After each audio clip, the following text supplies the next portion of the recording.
తాకట్టులో ఉన్న బంగారాన్ని విడిపించి ఆ రోజున్న మార్కెట్ ధర కట్టి మిగిలిన డబ్బును మీకు అందిస్తుంది కొమ్మూరి గోల్డ్.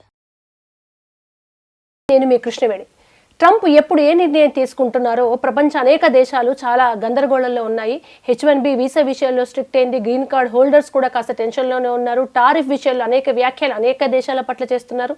ఈ అంశాలన్నింటి గురించి సవివరంగా మనకి అనాలిసిస్ ఇవ్వడానికి ఇవాళ ప్రముఖ అనలిస్ట్ సురేష్ కొచ్చెటిల్ గారు ఉన్నారు. మాట్లాడదాం.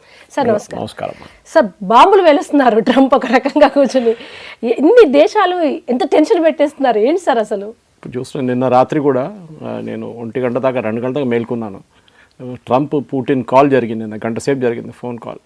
సో దాన్ని ట్రాన్స్క్రిప్ట్ వాళ్ళు పెట్టేశారు అప్పుడు లైవ్గా. తెలిసిపోయింది అంటే ఇన్ని సంవత్సరాల నుంచి 3 సంవత్సరాల నుంచి నడుస్తున్న ఈ యుద్ధాన్ని ఆపడానికి ట్రంప్ ట్రై చేశారు కూడా. చాలా మటుకు ఒక పార్షియల్ సీజ్ ఫైర్కి అగ్రీ చేసుకున్నారు పుటిన్. కానీ ట్రంప్ గారు చేస్తున్న ఏంటనేది మనం కూడా అర్థం చేసుకోవాలి. మనం భారతీయులం, మనం ఇంకో స్టేట్కి వెళ్తే, ఇంకో కంట్రీకి వెళ్తే, ఆ కంట్రీ సిటిజన్ అయిపోతే మనం భారతదేశాన్ని మర్చిపోవాలని లేదు. కానీ మన వాళ్ళు అది చాలా ఇది ప్రెస్టీజ్గా తీసుకుంటారు. నేను అమెరికన్, నేను ఇండియన్ కాదని చెప్పేసి. కానీ America is for Americans, Indians కాదు. మన దేశంలో బంగ్లాదేశ్లో వచ్చి ఇక్కడ ఉంటే, బంగ్లాదేశ్లో రోహింగ్యాలు వచ్చి మన దగ్గర సిటిజన్షిప్ తీసుకుంటే మనకెట్లా కోపం వస్తుంది, అదే కోపం అమెరికన్స్ కూడా వస్తుంది. వాళ్ళకి 2-3 కారణాలు ఉన్నాయండి అప్సెట్ కావడానికి. ఒకటి వాళ్ళ ఇండస్ట్రీ. వాళ్ళది స్టీల్ ఇండస్ట్రీ ఒక టైంలో 1970-80లో అంతా స్టీల్ ఇండస్ట్రీ నెంబర్ 1 ఉండే యుఎస్. కానీ ఇప్పుడు అసలు స్టీల్ ఇండస్ట్రీ ఒక ఇండస్ట్రీ కూడా బాగా నడవట్లేదు అక్కడ. కార్ మ్యానుఫ్యాక్చరింగ్ చాలా మటుకు నెంబర్ 1 క్రైస్లర్ నుంచి మిగతా అన్ని, ఫోర్డ్ నుంచి మిగతా అన్నీ అక్కడే మొదలయ్యాయి. కానీ ఇప్పుడు చూస్తే కార్ మ్యానుఫ్యాక్చరింగ్ మెక్సికోలో ఉంది, కెనడాలో నడుస్తుంది, లేకుంటే చాలా మటుకు చైనా నుంచి వస్తుంది ఎలక్ట్రిక్ కార్, స్పెషలీ జాపనీస్ ఉండే దానికన్నా ముందు. సో అక్కడ ఉన్న ఇండస్ట్రీ మొత్తం దెబ్బతిన్నా అనమాట. సో అక్కడ ఉన్న వాళ్ళకి ఉద్యోగం లేదనమాట. డైలీ ఉద్యోగం పోతుండే వాళ్ళకి. వాళ్ళకి ఎక్స్పెన్సివ్, వాళ్ళు చాలా ఎక్స్పెన్సివ్ వాళ్ళు. ఎందుకంటే మనకి ఒక నెలకి ఇచ్చే జీతం వాళ్ళకి ఒక వారం కూడా కాదు, 4 రోజులు అయిపోతుంది. వాళ్ళు $8, $10, $20 per hour పే చేస్తారు వాళ్ళు. మన దగ్గర ఏమో రోజుకి ₹1000 ఇస్తే కూడా అన్స్కిల్ లేబర్ పనిచేస్తారు. నెలకు 30-40 వేలు యావరేజ్ మీడియన్ శాలరీ మన దగ్గర. వాళ్ళ డాలర్లు కన్వర్ట్ చేస్తే నథింగ్ అది. సో ట్రంప్ ఏం చేస్తున్నారంటే ఈ manufacturing, make America great again అనే కాన్సెప్ట్ తీసుకొచ్చి ఎలక్షన్ టైం నుంచే మొదలుపెట్టారు. మా మీద ఎవరెవరు టారిఫ్లు వేస్తున్నారు. టారిఫ్ అంటే కస్టమ్స్ డ్యూటీ అనుకోండి సింపుల్గా. ఇప్పుడు ఎగ్జాంపుల్ ఇస్తాను. మన దేశం నుంచి మన అగ్రికల్చర్ ఇంపోర్ట్, బాస్మతి లాంటి రైస్ ఎక్స్పోర్ట్ చేస్తున్నాయి యూఎస్కి. వాళ్ళు ఎంత ఛార్జ్ చేస్తున్నారు? చాలా తక్కువ. దాని మీద ఉన్న ట్యాక్స్, కస్టమ్స్ డ్యూటీ వాళ్ళది. కానీ అదే టైంలో అమెరికా నుంచి మన దేశానికి ఏమైనా పంపిస్తే అగ్రికల్చర్ ప్రొడ్యూస్, మనం దానికి చాలా ఎక్కువ రేట్లు వేస్తున్నాం. ఎందుకంటే మన అగ్రికల్చర్ ప్రొడ్యూస్ని ప్రొటెక్ట్ చేయడానికి. భారతదేశంలో అగ్రికల్చర్ ఎక్కడెక్కడ ఉందో మన దేశంలో ఉన్నది అది బిజినెస్ దెబ్బతినకూడదు. మన అగ్రికల్చరిస్ట్ ఇక్కడున్న పండుతున్న వాళ్ళకి ప్రాబ్లం ఉండకూడదని చూసుకుంటున్నారన్నమాట రైతులకి. కానీ దాంతో ఏమైపోతుందంటే ఇప్పుడు భారతదేశం నుంచి వెళ్ళే బాస్మతికి అదే రేట్ వేస్తారు వాళ్ళు. ఇప్పుడు మనం 50% వేస్తే, 100% వేస్తే వాళ్ళు కూడా 100% వేస్తారు. ఇంకో చాలా రిడిక్యులస్ రూల్ ఒకటి ఉండే ఏంటంటే కార్కి, మోటార్ సైకిళ్ళకి కూడా మనం చాలా ఎక్కువ డ్యూటీ వేస్తున్నాం. ఎందుకు అర్థం కావట్లేదు. ఎందుకు చేసాము? అది ఎప్పటి నుంచో ఉంది, ఇందిరాగాంధీ, నెహ్రూ టైం నుంచి ఉంది, నడుచుకుంటూ పోతుంది అట్లా. హార్లీ డేవిడ్సన్ తీసుకోండి. మన దేశంలో హార్లీ డేవిడ్సన్ లాంటి మోటార్ సైకిల్ తయారు చేస్తారా? లేరు. వాళ్ళు వచ్చి ఇక్కడ ప్లాంట్ పెట్టుకుంటే ఇంకోటి. కానీ అది దాని మీద 150% డ్యూటీ పెట్టడం ఏంటంటే అర్థం కాదు. లాజిక్ ఏముంటుందంటే అది కొనేటోళ్ళు చాలా డబ్బులు ఉన్న వాళ్ళు, వాళ్ళకి ₹1 పెడితే కూడా, 2 కోట్లు పెడితే కూడా డ్యూటీకి వాళ్ళు అప్పుడు కూడా కొనుక్కుంటారు వాళ్ళని ఒక లాజిక్ ఉంది. కరెక్టే అది. కానీ రేట్లు తక్కువ చేస్తే ఎక్కువ మంది కొంటారు కదా, డ్యూటీ తీసేస్తే ఎక్కువ మంది కొంటారు. సో నేను ఒక ఎగ్జాంపుల్ తీసుకున్నాను, నాకు ఎగ్జాక్ట్ రేట్ తెలియదు కానీ ఒక ఎగ్జాంపుల్ తీసుకుందాం. 2 కోట్లు అనుకుందాం ఒక బైక్. అది మీరు డ్యూటీ తగ్గిస్తే ₹1 వస్తుంది. సో ₹1 కొనే మందికి ఎక్కువ మంది ఉంటారు. ఇంకా 50 లక్షలకు వస్తే ఇంకా ఎక్కువ మంది. మన ఆ బైక్ ఇండియాలో తయారు చేయట్లేదు. మన దగ్గర ఉన్న బైక్స్ చూస్తే అది మనం నార్మల్ ఒక ఏం చెప్తారు, మిడిల్ క్లాస్ ఫ్యామిలీ వాడడానికి యూజ్ చేస్తాం. ఇప్పుడే కొన్ని హై ఎండ్ బైక్స్ వస్తున్నాయి యంగ్స్టర్స్ కోసం, వాళ్ళు కొంచెం స్పీడ్ ఎక్కువ కావాలని చెప్పేసి మనం చూస్తున్నాం అనమాట. అది కవాసాకి ఉండొచ్చు, మిగతా బ్రాండ్స్ ఉండొచ్చు, హోండా కూడా ఉండొచ్చు. కానీ మన దగ్గర ఉన్న ఇండస్ట్రీని ప్రొటెక్ట్ చేయడం అంటే ఒకటి కరెక్ట్, ప్రొటెక్ట్ చేయాల్సింది. కానీ ఇప్పుడు లోకమంతా ఒక మార్కెట్ ప్లేస్ అయిపోయింది. మనం ఇప్పుడు సాఫ్ట్వేర్ చాలా మటుకు అమెరికాకి ఎక్స్పోర్ట్ చేస్తాం ఇండైరెక్ట్లీ. అంటే ఇక్కడ వాళ్ళ గ్లోబల్ కెపాసిటీ సెంటర్స్ ఉంటుంది, కేపబిలిటీ సెంటర్స్ ఉంది, అక్కడ పెడతారనమాట వాళ్ళు. సో ఈ జీసీసీస్ ఉన్నప్పుడు వాళ్ళు అక్కడి నుంచి తయారు చేసి సాఫ్ట్వేర్ లోకమంతా అమ్ముతారు. ఇప్పుడు ఆరకిల్ తీసుకోండి, వాళ్ళు అమెరికాకి కాదు అమ్మేది, మొత్తం లోకం మొత్తం అమ్ముతారు. వాళ్ళ కంపెనీ ఇక్కడ ఉంది, వాళ్ళు ఇక్కడే తయారు చేసి దాన్ని వాళ్ళ ప్రోడక్ట్ని ఇంప్రూవ్ చేసి వాళ్ళు పంపిస్తూనే ఉంటారు ఎక్స్పోర్ట్స్లో. రేపు అమెరికా అంటారు, సరే మీరు ఎక్స్పోర్ట్ పంపిస్తున్నారు కదా, దాని మీద మేము 20% డ్యూటీ పెడతాం అంటే ఏం చేస్తారు మీరు? ముందు మైక్రోసాఫ్ట్ ప్రోడక్ట్స్ మీద కూడా మనం డ్యూటీ పెడుతుండే ఇండియాలో, అది MS Word, MS Office కానివ్వండి, మిగతా ఏదైనా ప్రోడక్ట్స్ కానివ్వండి. అట్లానే మన ఈ ఆరకిల్ తీసుకోండి, ఆరకిల్ మీద పెడుతుండే. వీళ్ళంతా మనం ఎందుకు చేస్తున్నాం అర్థం కావట్లేదు. ఎందుకంటే ఒక 80s 90s తర్వాత మన ఎకానమీ ఓపెన్ చేస్తున్నప్పటి నుంచి మనం కాంపిటేటివ్ అయిపోవాలి ఉండే, కానీ కాలేదన్నమాట. ఇప్పుడు కూడా మన ఎఫిషియన్సీ సిస్టంలో చాలా ఇన్ఎఫిషియన్సీ ఉంది మన దాంట్లో. ప్రాఫిటబిలిటీ చాలా ఎక్కువ ఉంది కొన్ని కంపెనీల్లో. స్టీల్ ఇండస్ట్రీ ఫర్ ఎగ్జాంపుల్ మన దగ్గర మోస్ట్లీ ముందు PSUs ఉండే. ఇప్పుడు మీరు వైజాగ్ స్టీల్ ప్లాంట్ తీసుకోండి, ఎంత డబ్బులు పెట్టినా కదా అది నష్టంలోనే ఉంటుంది, కానీ వాళ్ళకి మైండ్ లేదు వాళ్ళ దగ్గర అన్నమాట. సో మైండ్ లేనప్పుడు మీరు ఏం నడిపిస్తారు స్టీల్ ఇండస్ట్రీ, అదొకటి. నెక్స్ట్ మీరు మ్యానుఫ్యాక్చరింగ్ చేసుకోండి. ఇప్పుడు US నుంచి మ్యానుఫ్యాక్చర్ చేసే కొన్ని డిఫెన్స్ ప్రోడక్ట్స్ మన దగ్గర తయారు కావట్లేదు, మనం చేయలేము కూడా. అది మనం టెక్నాలజీ ట్రాన్స్ఫర్ పెట్టుకొని చేయొచ్చు, కానీ వాళ్ళు కటింగ్ ఎడ్జ్ రీసెర్చ్లో వాళ్ళు చాలా మంది ఉన్నారు. చిప్స్ తీసుకోండి, మనం ఇప్పుడు స్టార్ట్ చేస్తున్నాం భారతదేశంలో చాలా పెద్ద, కానీ హై ఎండ్ చిప్స్ కాదు మనం తయారు చేస్తాం, మన మిడిల్ అండ్ లో ఎండ్ చిప్స్ కార్ల కోసం, బైక్స్ కోసం, మిగతా కంప్యూటింగ్ పవర్ కోసం వాడుకుంటున్నాం. కానీ మీరు ఇప్పుడు ఈ అందరు మాట్లాడుతున్న AI గురించి మాట్లాడుతుంటారు. AI అనేది ఏంటి? దాన్ని పవర్ చేయాలంటే చిప్స్ కావాల్సి వస్తుంది, హ్యూజ్. ఇట్లాంటి ఒక 20 రూములు కావాల్సి వస్తుంది ఒక చిన్న కంపెనీ నడిపేయడానికి, అంత కంప్యూటింగ్ పవర్ కావాలన్నమాట. చాలామంది రిక్వెస్ట్ చేస్తుంటారు డేటా, ChatGPT లాంటి కానీ, క్లౌడ్ కానీ దీంట్లో. సో కేపబిలిటీ సెంటర్స్లో మీకు చిప్స్ కావాల్సి వస్తుంది. అది NVIDIA లాంటి కంపెనీ తయారు చేస్తారు, వాళ్ళు USలో ఉన్నారు, లేకుంటే టైవాన్లో ఉంటారు కంపెనీలు. బట్ టైవానీస్ కంపెనీస్ కూడా USకి వెళ్తున్నారు. అట్లనే ఈవెన్ NVIDIA కూడా ఇండియాలో ఉంది, వాళ్ళ ఆఫీస్ ఉంది, లేదని కాదు. కానీ అమెరికా ఏమంటున్నారంటే we want to be the number 1. మనం కూడా చెప్పాలి, yes we also want to be the number 1. Modi garu అదే చెప్పారు. ఇప్పుడు మన డిఫెన్స్, మన total business import and export చూసుకుంటే 180 బిలియన్ ఉంటుంది. దాన్ని మోదీ గారు ఏమంటే 500 బిలియన్ చేద్దాం మనం. ఇప్పుడు ఏమవుతుందంటే మనకు +50 crores అడ్వాంటేజ్ మనకుంది. మనం ఎక్కువ ఎక్స్పోర్ట్ చేస్తున్నాం, వాళ్ళ దగ్గర తక్కువ ఇంపోర్ట్ తీసుకుంటున్నాం. అమెరికా వైపు నుంచి అమెరికా ఏమంటే మా దగ్గర చాలా ఆయిల్ ఉంది, మా దగ్గర ఆయిల్ కొనుక్కోండి, మీరు గల్ఫ్ నుంచి ఎందుకు కొనుక్కుంటాం. మనకు డిస్టెన్స్ ప్రాబ్లం ఉంటుంది, అమెరికా నుంచి తెప్పించుకోవడం కానీ మన గల్ఫ్ నుంచి తెప్పించుకోవడం చాలా దగ్గర ఉంటుంది మనకి. కానీ అమెరికా ఒక తక్కువ రేట్లు ఇస్తే, రష్యా ఇచ్చినట్టు మనకు తక్కువ రేట్లు ఇస్తే మనం తీసుకుంటాం అక్కడి నుంచి, ప్రాబ్లం లేదు. మనం ఎయిర్క్రాఫ్ట్ కొంటున్నాం, బోయింగ్ ఎయిర్క్రాఫ్ట్ వాళ్ళ దగ్గర నుంచి, అది ఇండిగో ఉండొచ్చు, ఎయిర్ ఇండియా ఉండొచ్చు, స్పైస్ జెట్ ఉంటే ఎవరైనా ఉండొచ్చు, మనం ఎయిర్క్రాఫ్ట్ కొంటున్నాం వాళ్ళు. సో వాళ్ళని కొంచెం హ్యాపీ పెట్టుకొని మన తరఫున టారిఫ్లు తగ్గించుకుంటా మన బిజినెస్ కూడా చూసుకోవాలి. సో 180 నుంచి 500 బిలియన్ వెళ్తే ఇద్దరికి విన్ సిచ్యువేషన్ అంటారు ఇంగ్లీష్లో. ఇద్దరికి అడ్వాంటేజ్ ఉంటుంది, భారతదేశానికి అని యూసర్కి. మళ్ళీ మీరు అడిగిన దాని ప్రకారం మరి వీసా ఇష్యూ అది ఇంకో పెద్ద ఇష్యూ అనమాట. అది దాన్ని ఇంకో ప్రాబ్లం. సార్ మీరు ఇందాక మనకు ఇంటర్వ్యూ ముందు చెప్తే నేను కూడా షాక్, అంటే గ్రీన్ కార్డ్ వచ్చేస్తే ఇంకా మేము సెటిల్ అన్నట్టుగానే మన ఇండియన్స్ ఫీల్ అవుతుంటారు కదా. ఇప్పుడు నిన్ననే మా ఫ్రెండ్ ఒకరు ఫోన్ చేశారు కెనడా నుంచి, సార్ ఏదైనా ఒక స్టోరీ చేయండి సార్. ఏంటంటే మన వాళ్ళు ఇక్కడ వచ్చి చదవడానికి రావట్లేదు ఎవరు, స్టూడెంట్స్ వచ్చి ఫస్ట్ పర్మనెంట్ రెసిడెన్స్ ఎట్లా దొరుకుతుందో చూస్తున్నారు, కానీ కెనడా పరిస్థితి ఏముందని వాళ్ళకి తెలియదు. చాలా దారుణం, ఉద్యోగాలు లేవు, ఉన్న కంపెనీలన్నీ బంద్ అయిపోతున్నాయి. ఇక్కడ వచ్చి మన పిల్లలు వెయిటర్లు, కుక్స్గా పనిచేస్తున్నారు, ఏదో ఇంజనీరింగ్ అని చెప్పి ఇంటి నుంచి డబ్బులు తీసుకొచ్చి చేస్తున్నారు. అది వాళ్ళకి చెప్పండి సార్, ఇక్కడ ఏం లేదు, ఇక్కడ వచ్చి మీకు ఫైదా, మీ భారతదేశంలోనే ఉండండి. మేము మాలాంటి వాళ్ళు కూడా ఇక్కడ PR తీసుకున్న వాళ్ళు ఇప్పుడు ఇండియాకి వద్దాం అనుకుంటున్నాం అని చెప్పి నేను చాలాసేపు మాట్లాడారు, 2-3 మాట్లాడారు నాతో. సో అందరికీ ఇప్పుడు అట్లా కాదు, డెఫినెట్లీ ఉద్యోగం ఉంటుంది, కానీ అది అంత పెద్ద దేశం, కానీ దాంట్లో ఉండే ప్లేసెస్ చాలా తక్కువ, వెదర్ చాలా ఎక్స్ట్రీమ్. కెనడా మన ఫేవరెట్. ఇంకోటి మన వాళ్ళకి ఆస్ట్రేలియా, మన వాళ్ళు ఆస్ట్రేలియాకి ఎక్కువ వెళ్తూ ఉంటారు, మనం చూస్తుంటాం. ఎందుకంటే ఎక్కడ దొరకకపోతే ఆస్ట్రేలియాకి వెళ్తారు అడ్మిషన్, అక్కడ కూడా PR చూసుకుంటారు ఫస్ట్. మన వాళ్ళ లోకల్స్ కోపం వస్తుంది అనమాట. ఇదేంటి వీళ్ళు వచ్చి ఇక్కడ ఉంటున్నారు, ఇది మా దేశము, మా దేశంలో మీరు వచ్చి ఎందుకు ఆడుకుంటున్నారు, ఇక్కడ వచ్చి మీరు మీ దేశంలో ఉండండి, ఇక్కడ రాకండి అని చెప్తున్నారు వాళ్ళు. అది మెయిన్ ప్రాబ్లం అనమాట. సో ఈ గ్రీన్ కార్డ్ ప్రాబ్లం కూడా అదే వచ్చిందండి. గ్రీన్ కార్డ్ తీసుకోగానే మన వాళ్ళందరూ గ్రీన్ కార్డ్ వెయిటింగ్ టైమే ఒకసారి 20-25 సంవత్సరాలు పడుతుంది గ్రీన్ కార్డ్ రావడానికి కొంతమందికి. కానీ గ్రీన్ కార్డ్ వస్తే ఏదో సిటిజన్షిప్ వచ్చినట్లు మాట్లాడతారు, కాదు. ఇప్పుడు చూస్తున్నాం మనం, ఒక రంజని శ్రీనివాసన్ ఏదో ఒక అమ్మాయిని వాళ్ళు సెల్ఫ్ డిపోర్ట్ చేయించారు US నుంచి, కొలంబియాలో చదువుతున్న PhD చేస్తున్న ఒక అమ్మాయిని. ఎందుకంటే హమాస్తోని అక్కడ ఒక సపోర్ట్ చేసి ఒక స్ట్రైక్ చేశారు వాళ్ళు, డెమాన్స్ట్రేషన్. సో భారతదేశం నుంచి వెళ్ళే పిల్లలకు 2-3 సటిల్ వార్నింగ్స్ ఇవ్వాలి. ఫస్ట్, మీరు అక్కడ చదువుకోవడానికి వెళ్తున్నారు, మీరు అక్కడ వెళ్ళి నేను అక్కడ ఉండబోతున్నానంటే మిమ్మల్ని అక్కడి నుంచి పంపించేస్తారు. మిమ్మల్ని ఇప్పుడు మీరు ఎడ్యుకేషన్ చూసుకోండి, ఎడ్యుకేషన్ తర్వాత మీకు స్కిల్ చూసి వాళ్ళు మిమ్మల్ని పెట్టుకుంటారు. ఏదో 3rd rate 4th rate యూనివర్సిటీకి వెళ్తే మీకు ఎవరు పట్టించుకోరు, అక్కడ మీరు రిటర్న్ రావాల్సిందే. మీ అమ్మ నాన్న ఖర్చు పెట్టిన లోన్ తీసుకున్నా, లేకుంటే ఇల్లు అమ్మేసుకున్నా, పొలాలు అమ్మేసుకొని తీసుకుని డబ్బులు తీసుకొని మీరు చదువుకుంటున్నారు. వాళ్ళు ఏమనుకుంటారు, అమెరికాకి వెళ్తే మొత్తం డాలర్లు రోడ్డు మీద పడి ఉంటుంది, మనం వాడుకోవచ్చు మొత్తం. అట్లా కాదు, రియాలిటీ సంథింగ్ టోటలీ డిఫరెంట్. అది మన వాళ్ళ తప్పు కూడా. మనం ముందు దుబాయ్ నుంచి వస్తున్నప్పుడు నాకు గుర్తుంది, మా కజిన్స్ అందరూ పర్ఫ్యూమ్లు, టీషర్ట్లు అన్నీ తీసుకొస్తుండే 80s 90s కూడా. ఎందుకంటే అప్పుడు ఇండియాలో అంతా లేవు. వస్తే అందరికి ఒక పర్ఫ్యూమ్ బాటిల్, ఒక టీషర్టు, ఒక జీన్స్ ఇచ్చేస్తున్నాయి. ఇప్పుడు ఎవరు తీసుకొస్తారు పర్ఫ్యూమ్? మనం కాబట్టి ఇస్తాం వాళ్ళకి పర్ఫ్యూమ్. అదే అంట. సో మన దగ్గర తయారవుతున్నాయి అంత. ఇప్పుడు మనం దక్కర్లేదు, మనం టీషర్ట్ బయటికి వెళ్తుంది ఇక్కడ నుంచి. సో అయిపోయింది, ఆ ఫ్యాషన్ అయిపోయింది అక్కడి నుంచి. ఆ గల్ఫ్ మొత్తం డ్రై అయిపోయింది. ఇప్పుడు గల్ఫ్కి అంత రొమాన్స్ లేదు అసలు.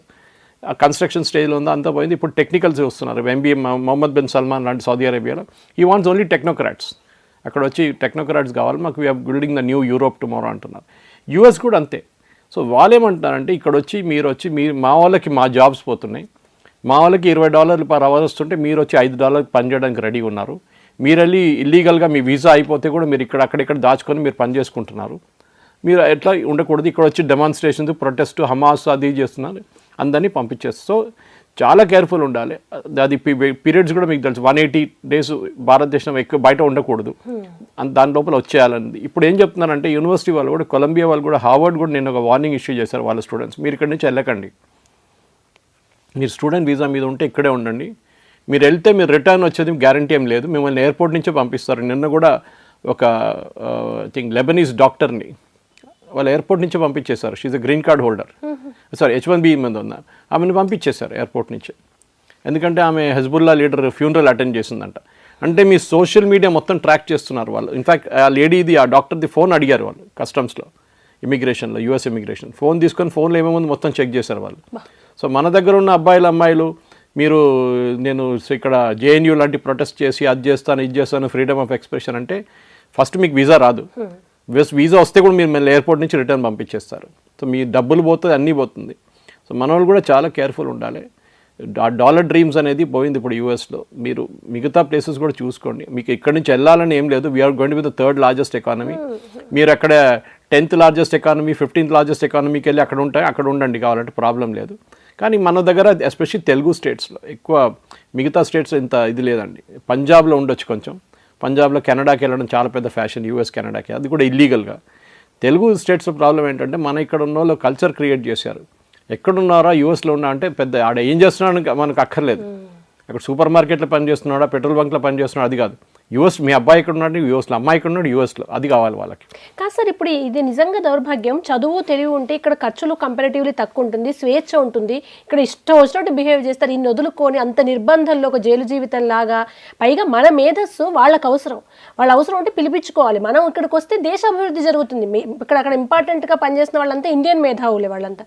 అది ట్రంప్కు అమెరికాకు నష్టం. అసలు అంత అడుక్కోవాల్సిన అవసరం ఏముంది సార్? మేము వీసా ఇవ్వమంటే ప్లీజ్ మేము ఉంటాం, గ్రీన్ కార్డ్ వద్దంటే అబ్బా ప్లీజ్ మేము ఉంటాం. ఎందుకంత ఆత్మీయమైన జంపుకొని ఈగో ప్రాబ్లం అండి. ఎస్పెషలీ అది తెలుగు స్పీకింగ్ స్టేట్స్ నుంచి, ఎస్పెషల్లీ తెలుగు స్పీకింగ్. మీరు ఈ ప్రాబ్లం మీరు కేరళలో చూడరు, తమిళనాడులో ఉండదు, మధ్యప్రదేశ్లో ఎప్పుడైనా విన్నారా, యూపీలో విన్నారా? కాదు.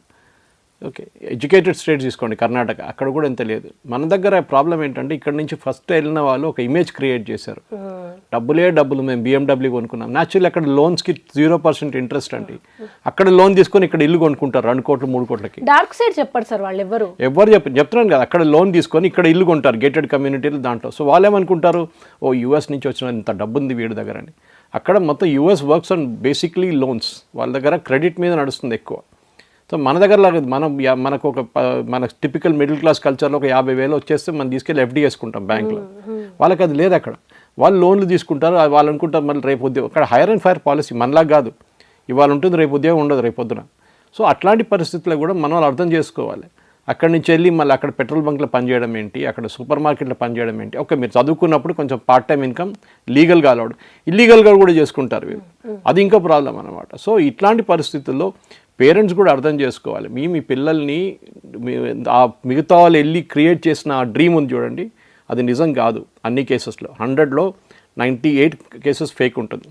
కానీ ఒక ఇంప్రెషన్ క్రియేట్ చేశారు. యూఎస్కి వెళ్ళాడు మా అబ్బాయి అక్కడ ఉన్నాడు, ఇది చెప్పినట్లు BMW అది కానీ మర్సిడీస్ కానివ్వండి, పెద్ద కార్లు కొనేసి పెద్ద ఇల్లు తీసుకొని దాని ముందు ఫోటోలు చేసి పంపించడం. సో ఇక్కడ వాళ్ళు ఏమనుకుంటారు, అయితే మావాడు కూడా అక్కడ పోతే బాగుంటుంది కదా అని. కానీ వాళ్ళు ఎంత లోన్ తీసుకున్నారు ఇంటి మీద, ఎంత మార్ట్గేజ్ పెట్టుకున్నారు, కార్లు ఎక్కడ కొనుక్కుంటే, ఇదంతా మనం చేయాల్సింది. సో మన వాళ్ళు క్రియేట్ చేసిన ఇంప్రెషన్తోనే ఈ ప్రాబ్లం అవుతుంది. సో దాని మీద కూడా వాళ్ళు ఇప్పుడు కంట్రోల్స్ పెడుతున్నారు. న్యాచురల్లీ వాళ్ళు పెడతారు, వాళ్ళ దేశం అండి అది. They have every right to do it. ట్రంప్ని ఎందుకు తిట్టడం మనం? It is America belongs to Americans, not to Indians. మనం దానికి అక్కడ we are going as a technically qualified person, లేకుంటే సైంటిఫిక్లీ క్వాలిఫైడ్ పర్సన్, డాక్టర్ కానివ్వండి, ప్రొఫెషనల్ కానివ్వండి, ఆర్కిటెక్ట్స్ కానీ వెళ్తే మన డిమాండ్ ఉంటే వాళ్ళు తీసుకుంటారు. స్టెమ్ కోర్సెస్ లాంటి కోర్సెస్ చేసుకుంటే వెళ్తే చాలా డిమాండ్ ఉంటుంది. కానీ మీరు నన్ను తీసుకోవాల్సిందే, నేను ఏదో పేరు వినలేని యూనివర్సిటీకి వెళ్ళి చదువుకుంటాను ఇంత ఫీజు కట్టేసి. దాని తర్వాత ఇప్పుడు నిన్ననే చూశాను నేను, హార్వర్డ్లో బిలో ఐ థింక్ $200,000 మీ యాన్యువల్ ఇన్కమ్ ఉంటే మీ పేరెంట్స్ది, మీకు ఫ్రీ ఎడ్యుకేషన్ హార్వర్డ్లో, ఫ్రీ యుఎస్ సిటిజన్స్కి. ఆలోచించండి, వాళ్ళంటారు 80% మందికి ఇప్పుడు ఫ్రీ ఉంటుంది. వాళ్ళకి లాడ్జింగ్ ఫ్రీ, 1 lakh కన్నా తక్కువ ఉంటే, $100,000 కన్నా తక్కువ ఉంటే లాడ్జింగ్ కూడా ఫ్రీ. అంటే మీరు హాస్టల్ కూడా పే చేయక్కర్లేదు. మీరు అంత ఎండోమెంట్ ఫండ్ ఉంది వాళ్ళ దగ్గర. వాళ్ళ దగ్గర చాలామంది డొనేట్ చేశారు డబ్బులు. కానీ మన దగ్గర ఏంటి, మన వాళ్ళు వెళ్ళి సబ్సిడైజ్ చేశారు. ఈవెన్ కెనడాలో కూడా మనం కడుతున్న ఫీజు మీద అక్కడ ఉన్న లోకల్స్కి సబ్సిడైజ్ అవుతుంది అనమాట. దానికోసం మన దగ్గర ఇంత ఎక్కువ ఫీజు తీసుకుంటారు. మన వాళ్ళు ఇవ్వడానికి రెడీగా ఉన్నారు. నిన్న కూడా ఒక స్కామ్ పట్టుకున్నారు, RBI కొత్త స్కామ్. ఏంటంటే పిల్లల పేరు మీద డబ్బులు పంపించి బయటికి బ్లాక్ వైట్ కన్వర్ట్ చేసుకుంటున్నారు వీళ్ళు ఇల్లీగల్గా అని చెప్పేసి.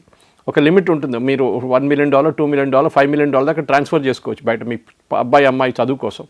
అది వీళ్ళు కావాలని చెప్పి ఒట్టిగా పేరు మీద పంపించేసి అమ్మాయి అబ్బాయి ఉంటారో లేదా అది కూడా తెలియదు.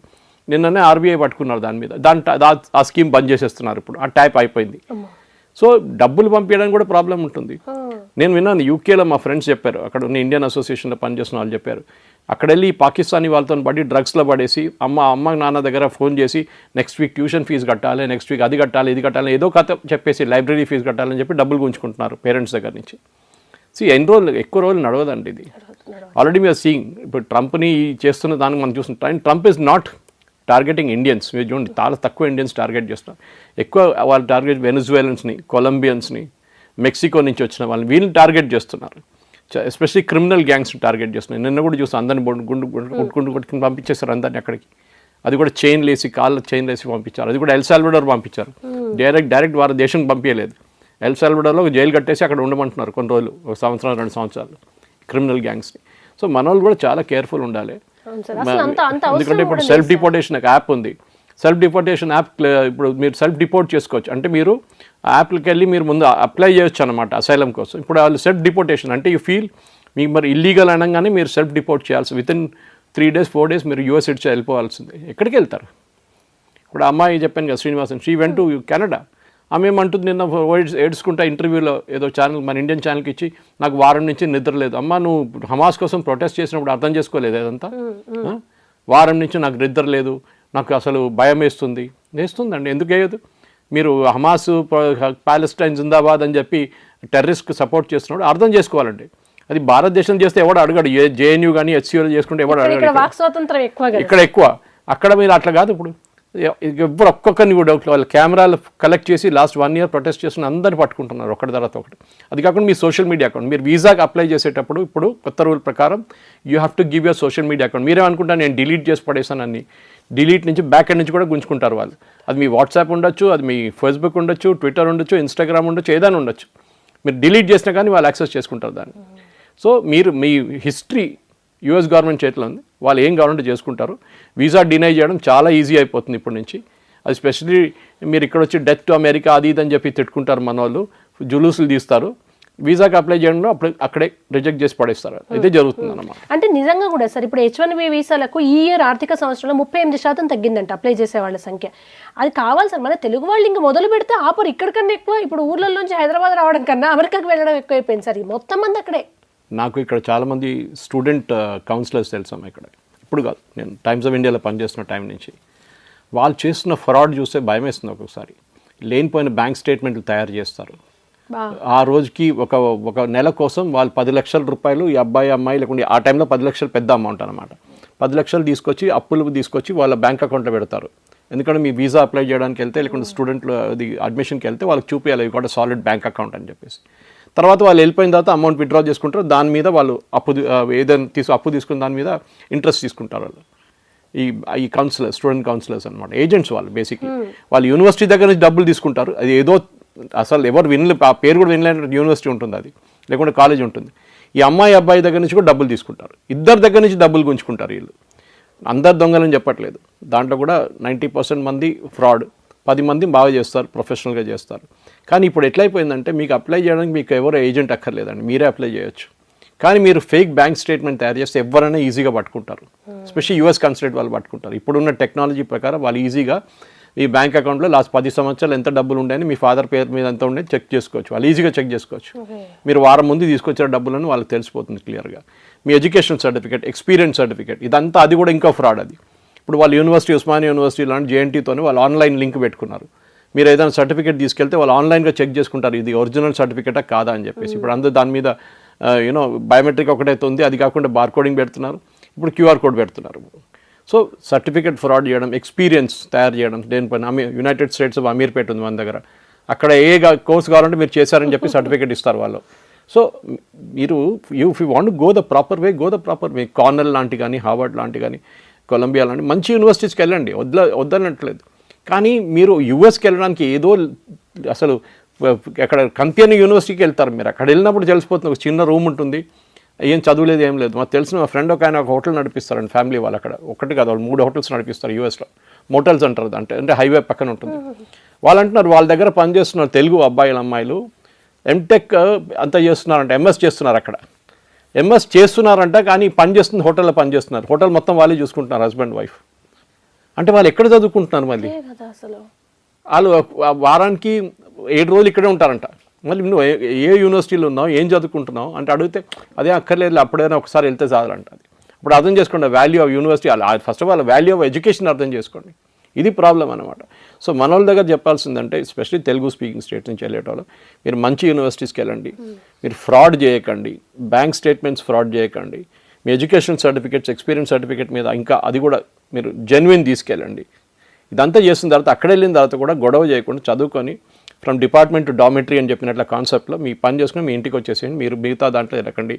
ఇంకోటి షో ఆఫ్ చేయకండి. చాలామంది చెప్తున్నారు అక్కడ మనం వెళ్ళి గోల్డ్ చైన్లు వేసుకుంటారు, అక్కడ ఎవరైనా మిమ్మల్ని ఒక గన్ చూపించేసి కొట్టేసి తీసుకెళ్ళిపోతారు. మీరు చూస్తున్నారు సూపర్ మార్కెట్లో ఎంతోమంది చనిపోయారు, పెట్రోల్ బంకులు చనిపోతున్నారు. మన దగ్గర కూడా ఉందనుకోండి, ఇక్కడ లేదని కాదు భారతదేశంలో, ఇక్కడ కూడా ఉంది. అక్కడ ఓపెన్గా గన్ కల్చర్ ఉంది కదా, వాళ్ళ గన్ ఎవరైనా లైసెన్స్ వెళ్ళి కొనుక్కోవచ్చు, కానీ మన దగ్గర అలా కాదు ఇక్కడ. సో ఇదంతా మన వాళ్ళు కొంచెం అక్కడ వెళ్ళిన వాళ్ళ దగ్గర కూడా జెన్యున్ అసోసియేషన్ చాలామంది ఉన్నారు మన దగ్గర, అక్కడ తెలుగు వాళ్ళ దగ్గర కూడా మాట్లాడండి, ఎట్లా ఉంది పరిస్థితి, యూనివర్సిటీ ఏంటి ఇది. వాళ్ళు కూడా యాక్చువల్లీ నేను చెప్తే తెలుగు అసోసియేషన్స్ అక్కడ ఉన్న వాళ్ళు దే షుడ్ సెటప్ యాజ్ ఒక కోఆర్డినేషన్ సెంటర్ ఒకటి సెటప్ చేసుకోవాలి. ఎవరెవరు వస్తున్నారో ముందే మీరు చెప్తే మేము చెప్తాం యూనివర్సిటీ ఎట్లా ఉంది, బాగుందా లేదా అనేది. ఇంకోటి అక్కడ వెళ్ళిన తర్వాత ఒక డీబ్రీఫింగ్ సెషన్ వాళ్ళకి, మీరు ఎట్లా బిహేవ్ చేయాలి ఇక్కడ ఉన్నప్పుడు, మీరు కొత్త కంట్రీకి వస్తున్నారు ఎట్లా బిహేవ్ చేయాలి, ఏం చేయాలి, ఎట్లా మీరు డబ్బులు ఎట్లా ఖర్చు పెట్టుకోవాలి, ఖర్చు చేయకూడదు, ఎట్లా ఉండొచ్చు, లైఫ్ స్టైల్ ఎట్లా ఉండాలి అదంతా. ఎందుకంటే